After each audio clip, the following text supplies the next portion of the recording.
आंसुओं में मेरे खुशबू बनके बिखर जाते हो।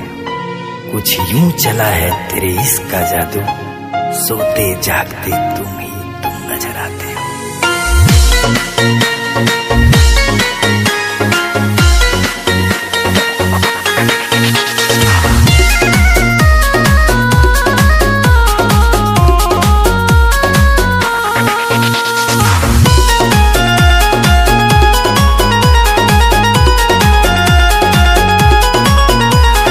दिलवा भइल बा घायल रे, जब पाँव के बाजल पायल रे।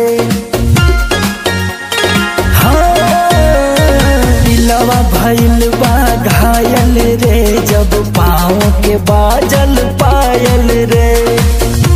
कि चूड़ी खनका गइल, के बिजली गिरा गइल, दीवाना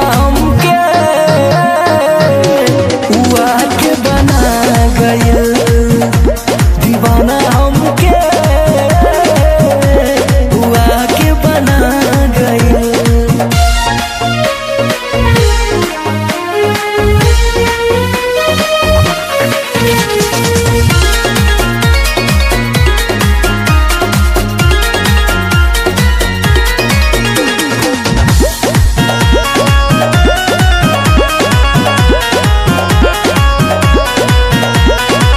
लाकता उतरल बा गोरिया आसमान से, इतना सुघर फुलवा हवे कौना बगान के हो।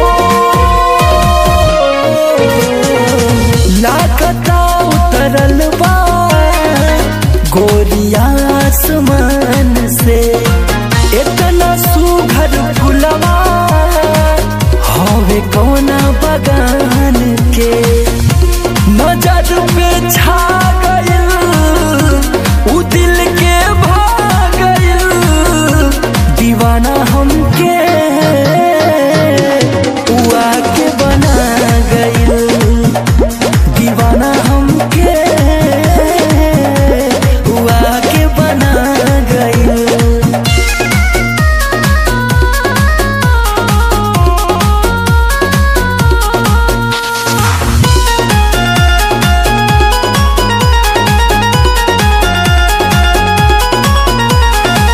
शीशा जैसन चमके चेहरा गजब हो, करे समर हरिंदर शुक्रिया तोहे।